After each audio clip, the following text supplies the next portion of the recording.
On the left-hand side here, we've got the members of Lurk Patrol. We're going to be having Radic on the Leoric. We do have Ace going to be on the Joanna.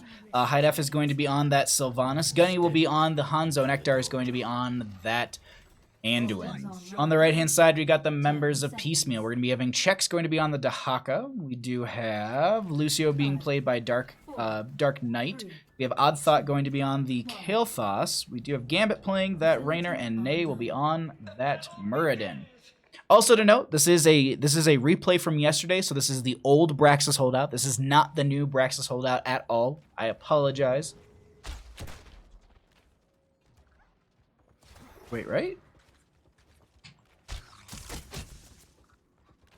Okay, sorry, I thought there was a key command. 1 second. No, okay. Either way, let's go ahead and continue into this, as this is going to be bottom lane matchup right now. Nay is going to be just stepping forward and stepping forward for those regeneration. Oh, wait, no, hello? Hello? I was like, oh, they're going to step forward for the regeneration glows for Odd Thought. Apparently, Odd Thought decided that Control 1 is going to be the choice of talents for this Kael'thas. They're going to be picking up Convection at level 1. Chat. We need to get to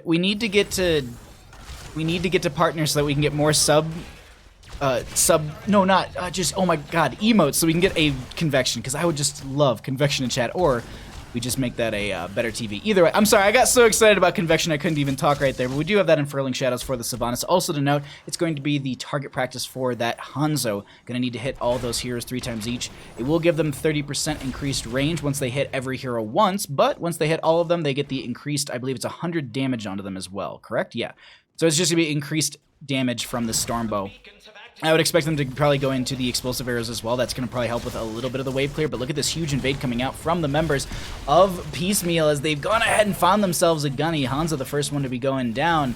First blood in their favor, as now the beacons are going to be up and available at the 130-minute mark total. They get announced at 1 minute into the game. The Orc is going to hold over top lane for now. We'll see how Chex will do on this point, as that is Dahaka up here for now. We do have this camp still pushing in through the bottom lane. They won't step up just yet. They're going to wait for their wave to come in here. Odd Thought going to be autoing their way through that. Convection. Poke check. No. Oh, no. Poke check, come on now. Don't we all want Convection Kael'thas? I also, no joke, because it's, well, and here's my justification. It was Brawl. Right before this this cast, I was actually playing Brawls just to kind of warm up and kind of get myself situated with all the lighting and everything. And I got Kael'thas, and I was like, we go Convection here. I never finished stacks in 20 minutes. I mean, I'm trash mage, but still. Oof, never finished my stacks. Ektar is going to be getting pushed around a little bit here, and Ace is going to be having to back off as well. This Joanna doing a great job of just anchoring for the team, but they're not able to find a way into this just yet. Hanzo did jump into that top lane to try and push back Dahaka a little bit further, and this looks like it's going to be just top lane held at a little bit. That pressure from Hanzo potentially being there is something that they're really worried about, so you can see that Dahaka is going to play it safe until they get the scouting on this Hanzo down here. Dark Knight sees that, so now that they're just like, cool, like I can jump onto this point, I can do whatever. It's just Lurk in the top lane, who did steal away that regeneration globe. That's actually something I didn't do just yet at the beginning of this game. We didn't look at the, oops. Uh-oh. Hold on. Can I not click on players? I can't click on players during replay cast. I forgot about that. There we go. Does backspace work yet? No, it does. Whoa. No, I don't think it does. Because we're still on a minion. I'm still locked. I'm sorry.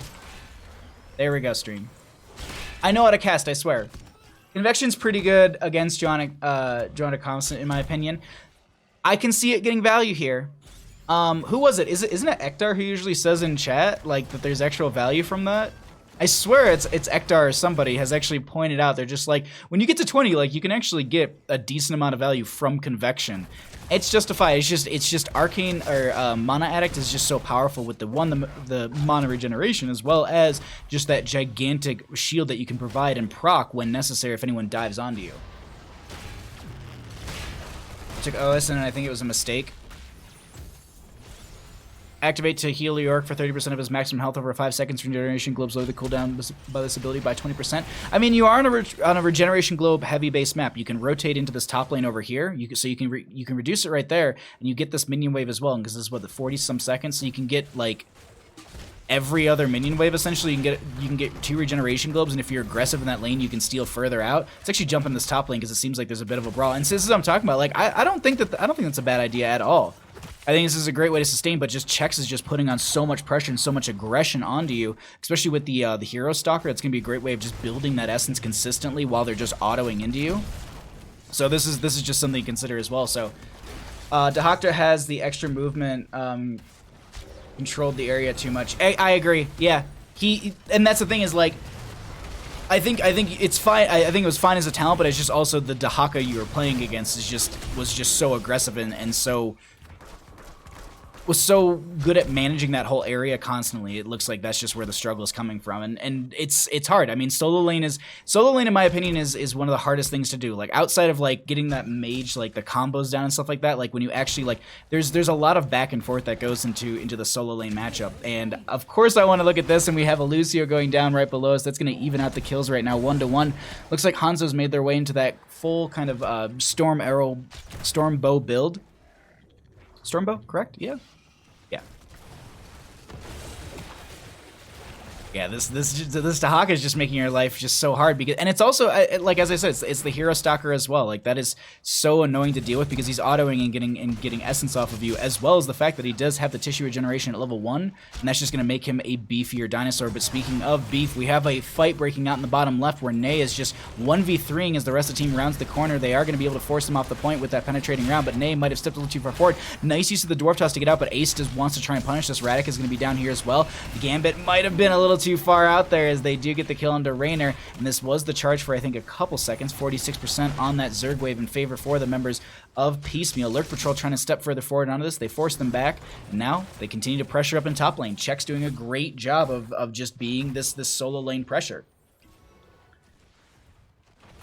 About 20 or less than 20% damage at level 20 on Flame Strike with Convection. There you go. Ektar's got the numbers in chat. Viable. It's viable now. So far, it's getting a lot of great value. Let's actually cycle through some of the other numbers and get an idea of what those look like with this Convection Kael'thas, with this solo lane Dahaka, because it seems like there's been a great battle between the two solo laners for now. You can see Dahaka with 15,000 hero damage and still going up in that right. Raynor doing a great job at 19,700, right on the money. Don't auto anymore. Oh, of course you had to ruin it the moment I mentioned it. But then Hanzo really putting it in on the left-hand side from Lurk Patrol, getting that extra. As I highlighted, he just right between everybody. I can see the tongue drag going under Radic in top lane, and Chex is a little bit low here. Here's the thing: like as this progresses, we might be able to see the Lurk really starting to pressure out that Dahaka even further because of the abilities that he can pick up throughout.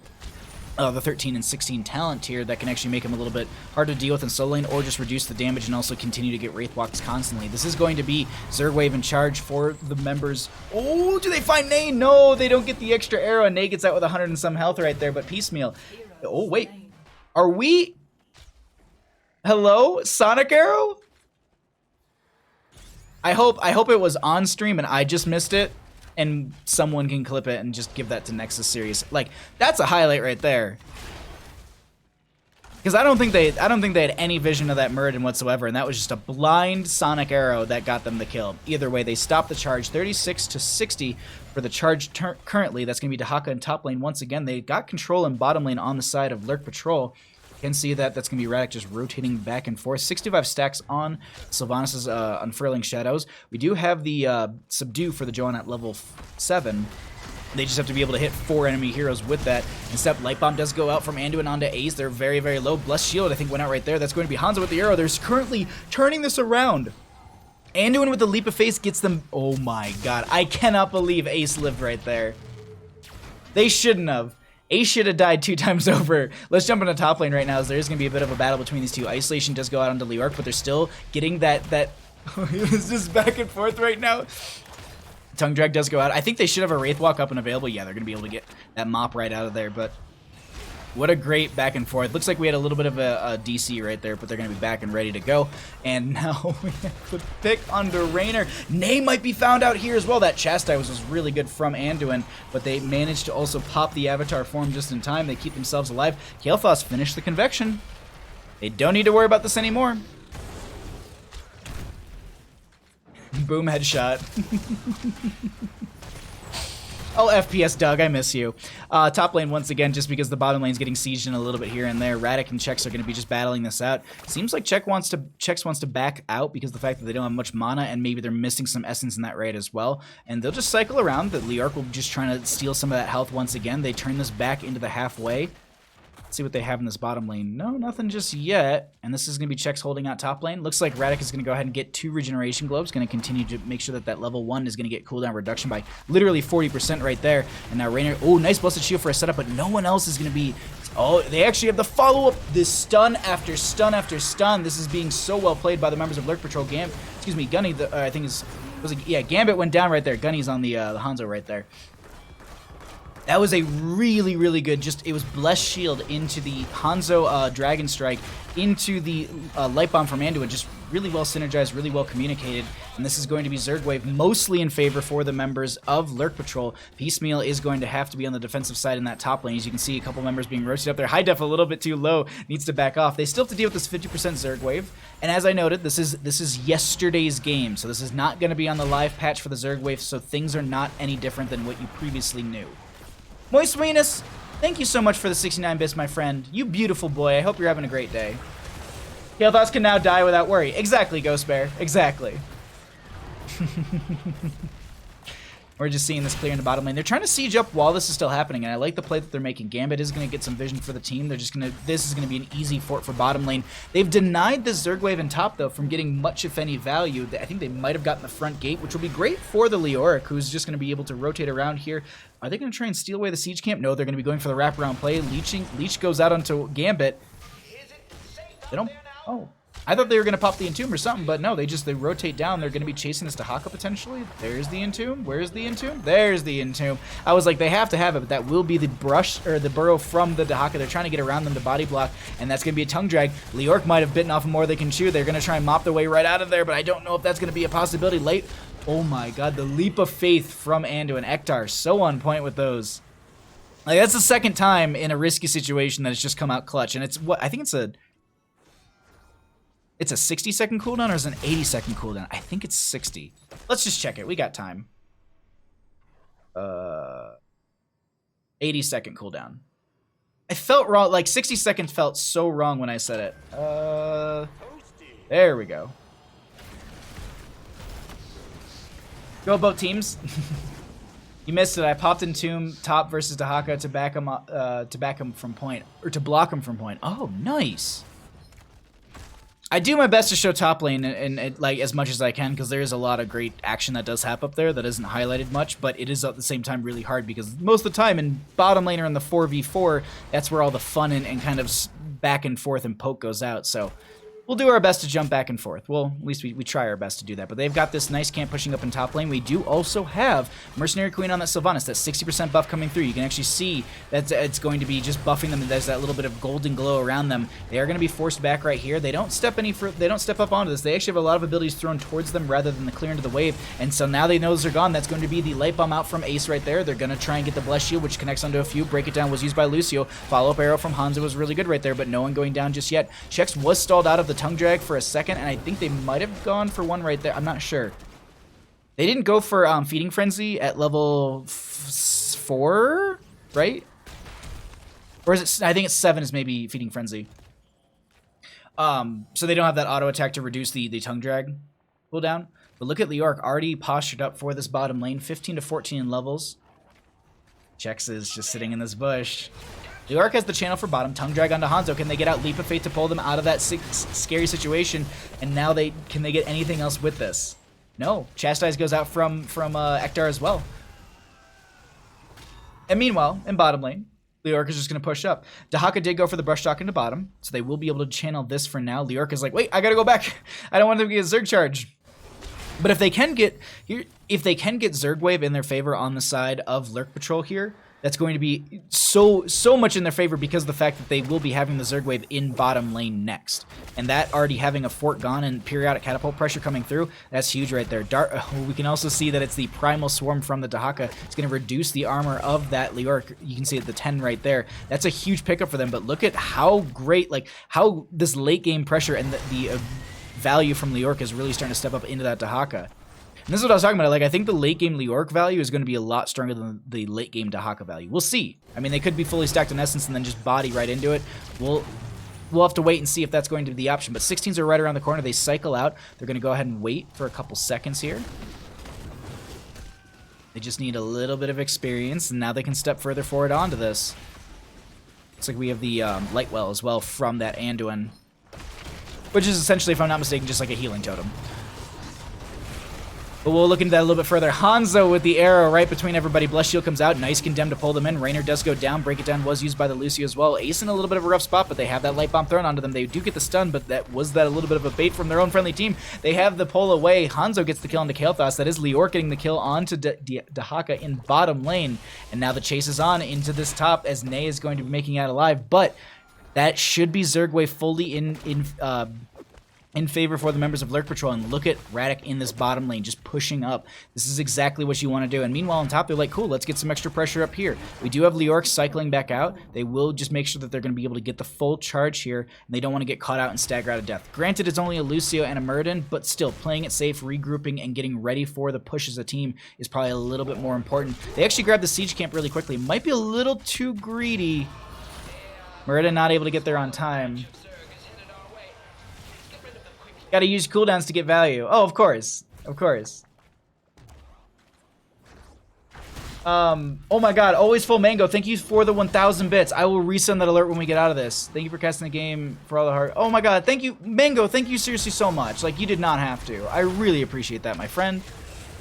Bottom lane Zerg coming in. They're just ignoring top. They don't care. They want this bottom lane siege. They want to potentially end with this as well. At least, because not, like, giving over top lane like that is just, that's you saying, like, we want to try and end here. That was Hanzo with the Dragon Strike. It did get a few right there. Light Bomb does go out onto Ace as well, but they need to back out. They've got way too much damage. They're spreading this Chain Bomb around way too much as a team as well.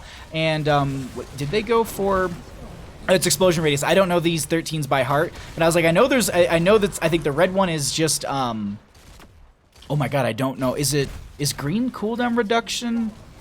No, green is like slow. Red is cooldown reduction. Purple is like explosion radius. I think I have that right. Either way, so I was like, did they go for cooldown reduction? Because they're spreading that bomb around so much. I also really do like this. Just this Ignite as well with the increased area of explosion. I can get you some huge value. Let's actually cycle once again through the numbers. We've seen talents for quite some time.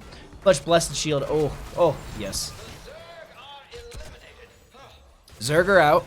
Top lane, this is the value. I mean, like, they got a keep, and hold on, they want to still chase this fight right now. That's going to be Nate taking a lot of damage. Isolation did go out. It did connect onto the Johanna, who did have the Leap of Faith onto them. Ace trying to back out. Shield Glare to just try and mitigate some of the incoming damage. Radic is going to be able to get the Wraith Walk out, and they keep throwing out these scatter arrows here and there, and that's going to be gunny with these dismounts so they can't chase further. Nice use of the Sonic Arrow right onto Muradin as well. And they deny them that mount up, but they have to watch bottom lane consistently on the set of Piecemeal. They've got to make sure that this is not going to stack up too much and they don't lose to the catapult pressure.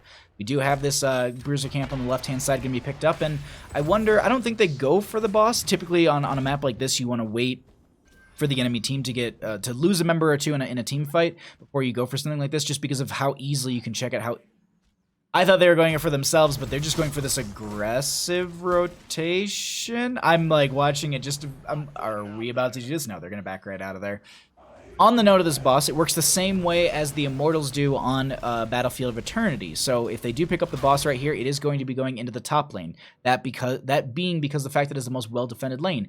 The nice thing for Lurk Patrol is if they can get this and they can pair it into the Zerg wave, that is going to be the same lane for all of that, because it does cycle between lanes every single time you go through the objective. Last time it was blue in bottom, now you're going to have blue in top, red in bottom. That's pretty much just what you're going to get right there, so at least you have an idea of what we're getting into in a few moments here. But 20s are right around the corner for the members of Lurk Patrol. Light Bomb goes out, and Lucio's down before it even explodes.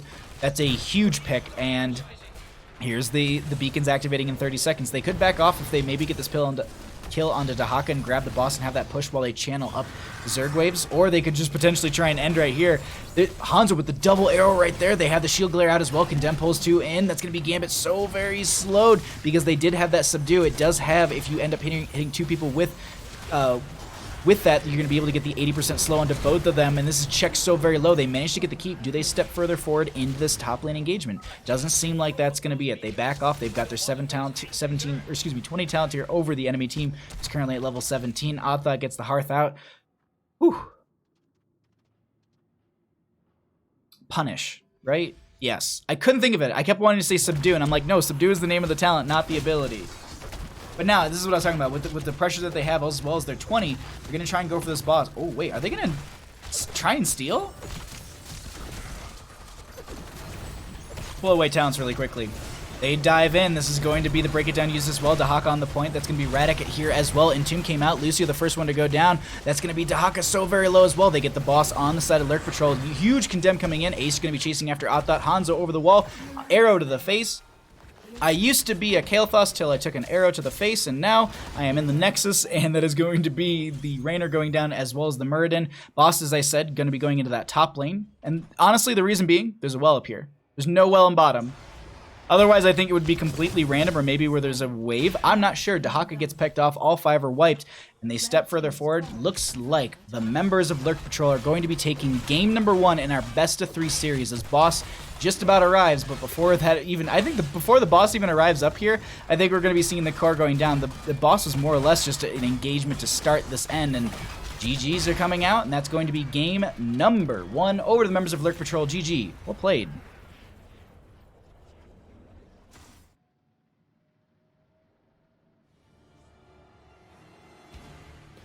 Whew.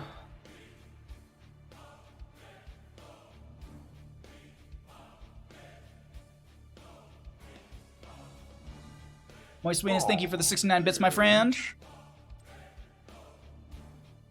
And always Full Mango, seriously, thank you for the 1,000 bits. This cosmic dance of bursting decadence and withheld permissions twists all our arms collectively, but if sweetness can win, and it can, then I'll still be here tomorrow to high-five you yesterday, my friend. Peace. Thank you for casting our game and for all the hard quality work you do. Thank you for putting on the games and performing. And Carpe Felis, thank you for the 69 bits, my dude. Or dudette. I don't want to assume. But thank you for the 69 bits. I appreciate that so much.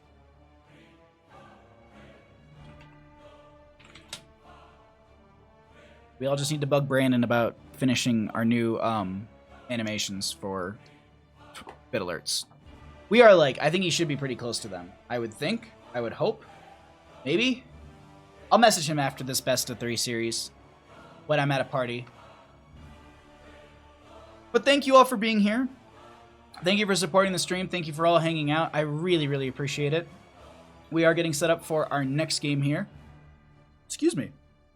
As I chug tea and just burp right into your faces. That was a really good game number 1 on Braxis Holdout. But now we are going to be going into Dragonshire. We're going to mute the desktop audio because it is way too loud, and I'm currently having to yell over it because my monitor speakers are going to be picking that up as well. Oh, wait, what? That's so butts. So I was just rejoicing a minute ago as we got into game number 1 that I don't have to use my other caster setup and stuff like that. But apparently, it's going to revert my observer to the old one now. I don't get these games. I don't know why it's doing it, but either way, we got ourselves into game number 2. Thank you so much for hanging out. Let's go ahead and load into this. We are already ready to go. Let's go. Come on, you can do it. On the left-hand side, there we go, get rid of that. We have the members of Lurk Patrol up 1 game in our best of 3 series. We've got Radic once again on the Leoric. Hector is going to be on the Ana. Gunny going to be on the Kael'thas. High Def will be on the Sylvanas. And Ace once again on the Joanna. That is going to be Lurk Patrol.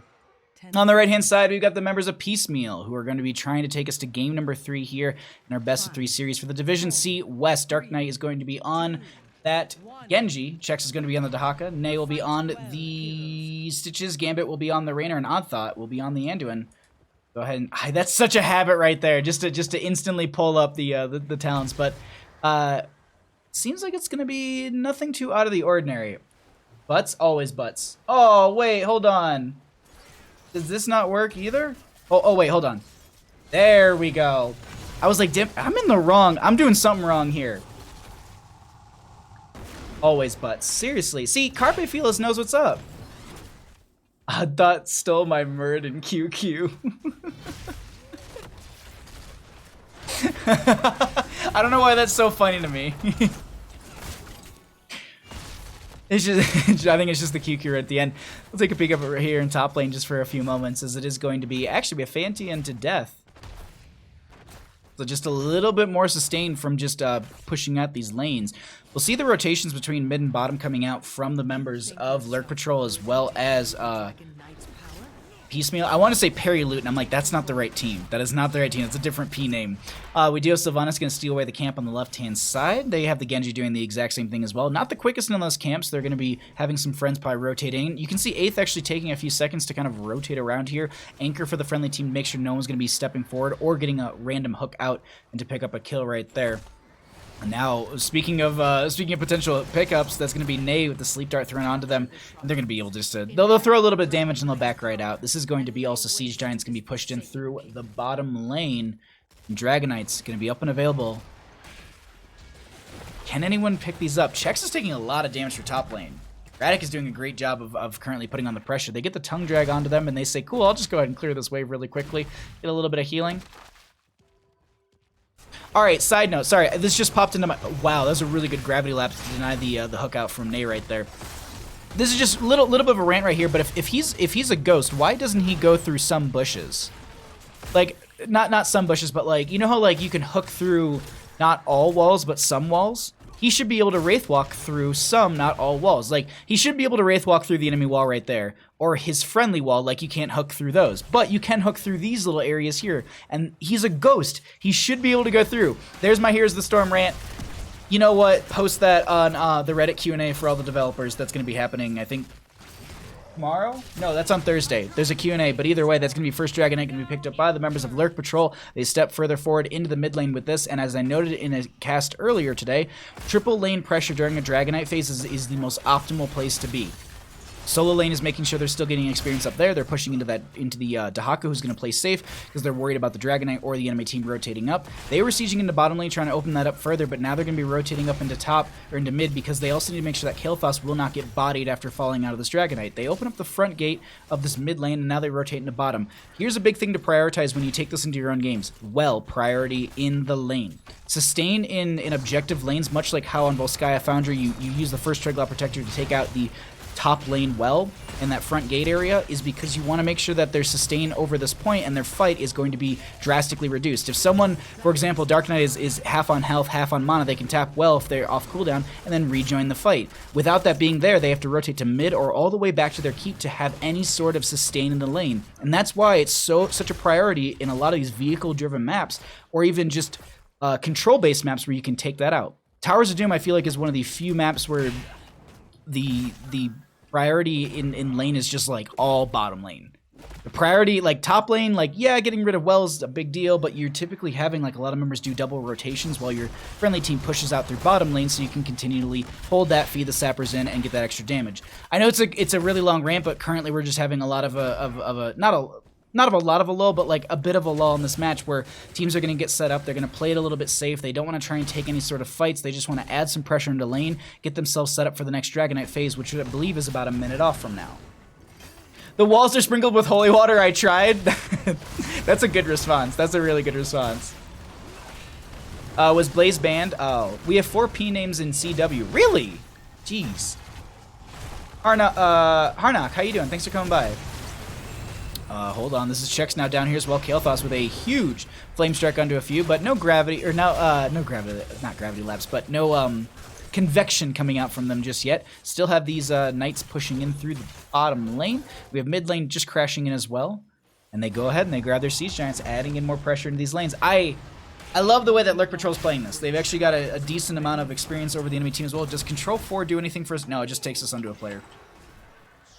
Blizzard let us use the Aliobs UI in the old replays. I don't know why it let me use it for the first game and not in the second game. It's so weird. It is so very weird that it did that. Sylvanas going to get a lot of good damage out here. Nay going to be, oh, the leap of faith, but it actually went right onto a flame strike. It's enough, though. It is enough. They also went for Patchwork Creation, I think, at one. So they also get that extra healing coming in from Andu. So they also have that extra sustain. Without Patrick Creation, they might have died right there. Actually, they probably would have died right there. That's woohoo. I've been double soaking when possible. Yeah, I can definitely. It's definitely like on that point while they're just pushing this bottom lane, making sure that Lurk and Dahak are kind of doubling in the lanes. Genji doing a little bit on the right hand side as well. Hook goes out, nice one into high def right there. The slam goes out as well, but they're able to wrap around this wall. Healing or biotic emitter will be coming out from Ektar as well. Or excuse me, biotic grenade coming out from them just to get that extra healing buff. And this is the bottom lane fort, so very low. You can see the. They had that Mercenary Queen on those, and they actually have the channel in their favor on the side of Lurk Patrol. Nice follow-up. Gravity Lax, Wailing Arrow as well onto Stitches. They're trying to get this little extra damage onto them. Phoenix goes out as well, and they get the second shot. They get the kill onto Stitches. The Blessed Shield stepping further forward. That's going to be the Genji who gets out. Well, they get out, but they do end up going down. Top lane, let's actually peek into this really quickly. That's going to be Chex just being forced off that point. Lurk holds it for now. Do they rotate one out and go for the objective? They're going to open up bottom lane a little bit further. They've got their 10 talent here over the enemy team. That was Blessed Shield. It looks like we are going to be, I think it was Nano Boost as well. Yeah, Nano Boost, Wailing Arrow, Phoenix, and Tomb, and Blessed Shield. Sorry, the cooldowns for this one I really can't. I could just hover him, actually. But Kael'thas has the channel onto this, and that is going to be second Dragonite in favor for the members of Lurk Patrol. 2 Dragonites in a row, back to back, and they'll continue to add this pressure across the board. Doing a great job with that. Actually get maybe like a little bit of an experience breakdown? No, there's nothing.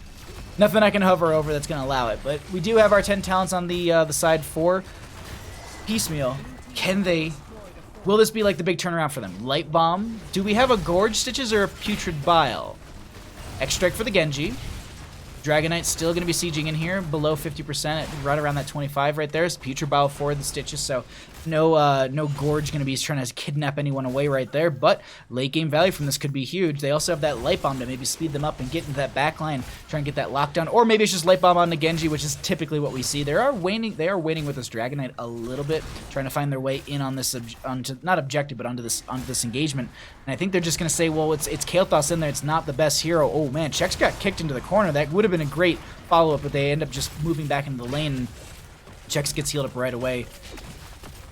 I would say for the right around the end of this, that is a great defense against this Dragonite, limiting how much value they get. Hook went out. They almost got that. If it was just like a second earlier, they might have been able to get that hook onto the Kael'thas as they came right out of it, but not the case.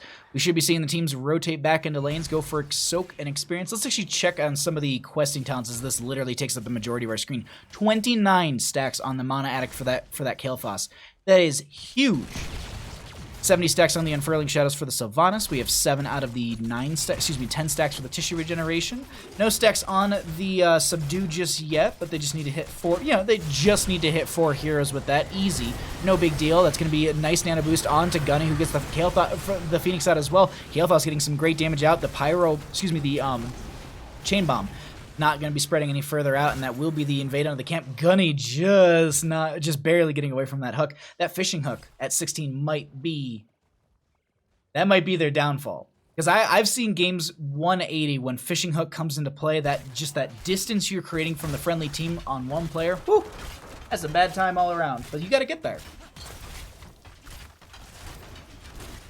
I guess not so much all around as it is just for the enemy team. They grabbed the Bruiser camp in bottom lane to add some more pressure. I think the Siege Giants were maybe cleared out here, or it was just a wave. Checking into top lane once again, as this is going to be the Wraithwalk coming out from Radek. Check's just going to be pulling him into the front gate, but still, a lot of pressure coming into this top lane. Radek actually doing a great job of mitigating any damage coming into their own. They'll pick up the Siege Giants as well for bottom lane. Ace going to be coming down here. Look at the wraparound from the Ana. Sleep Dart went out through the bushes. I think they were just trying to get the blind, but in response, Ney is just like, oh, I can throw out an ability and potentially mess you up as well. IDK, which throws me more, my team or the game's MVP screen? Oh no, what's up, Kage? How you doing, bud? FPS Nate, how you doing, my friend? Thanks for coming by as well. I hope you're all having a great night. Sleep Dart goes out onto 1. That's the light bomb out from the Stitches as well, with the Future Bow connecting onto quite a few. They're going to get the nano boost onto Gunny. Extract goes out onto this backline. Ektar, who's just trying, High Def, who's the one who's going to be going down first in that engagement. Gunny going to be retargeted on. Genji could try and get a Swift Strike through. They back off. Oh, okay, that should be Gunny going down. They get a lot of good damage on the Dark Knight, but they don't end up getting a kill themselves, and that's going to be a 2-for-none trade. Dragon Knights are up and available, but they need to channel this top as well as pick up the Dragon Knight.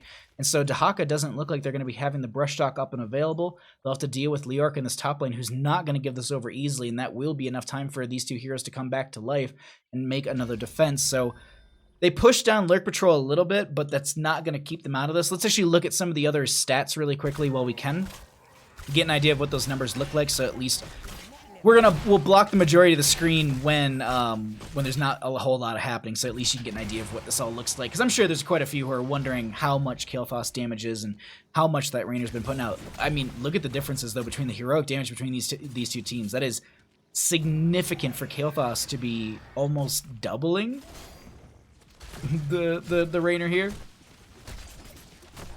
That's just insane to me. Sylvanas also with 23,000 in heroic damage. That's just going to take me to a hero, of course. Hey, look at Lurk's talents. There we go. Let's check out this mid lane. I thought there was an engagement popping off, but they don't really want to take a fight just yet on the side of Piecemeal. FPS Nate, thank you for the 100 bits, my friend. And Costanza, thank you so much for, or Costanza. Costanza. Thank you so much for the follow as well. I really appreciate that, and I'm sorry that I messed up your name. Every time you say the wraparound, ooh.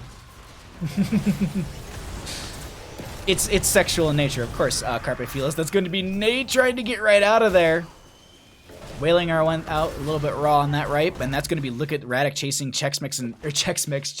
You can tell I'm hungry apparently, and that's going to be Chex just being forced out of top lane. They will be able to confirm the fort. Another fight going to be breaking out down here. A lot of good damage coming out. Kael'thas didn't go into the ignite at level 16. They went Fury of the Sunwell. So I was wondering, I was like, man, that was a huge flame strike. If they would have gotten if they would have had that ignite, it would have put the chain bomb onto quite a few. But they don't need it right there, as Ace goes ahead and sets them up for a kill onto the Stitches, and Lurk gets the huge entomb right there. That's going to be the Dragon Knight picked up for the members of Lurk Patrol as well, as they're now going to be walking this in. They could go straight into bottom lane because they already have the gate down right there. Check's taking a lot of damage. Wraith walk forward from the Lurk. Can they get a slow? No, they're just going to go ahead and clear the wave. And now the Dragon Knight enters in through the bottom lane. Can they end? I don't know if they can end. Well, they got actually a lot of health in this Dragon Knight. Stitches up in 6, Anduin up in 9. Look at the posturing of the Dragon Knight. They want to end with this. They definitely want to try and take the game. Swing and a miss. They get the kick onto Gambit to force out that Rainer, who's going to be able to pepper this this Dragon Knight down the fastest. I think Wailing Arrow. No, Wailing Arrow didn't go out right there. Light Bomb out onto Chex. But this Dragon Knight's not being targeted whatsoever. Just going to kick away Nay, and now they're going to continue to siege onto this core. That is going to be the Hyperion, or not the Hyperion, the Rainer's Raider trying to get some value right there, but it's not going to be a knife. That is, oh my god. Apparently, I can't cast the end of this game, but that is going to also be the core going down, and that is a 2-0 in favor. Raider, please, what are we? All right, that's just rude. 2-0 in favor for the members of Lurk Patrol. GG, well played. Let's go ahead and actually look at the talents really quickly. Alrighty. That was a really, really good set. A very good set between those two teams. But Lurk Patrol's going to come out on top. That Kael'thas damage. Gunny just putting in work right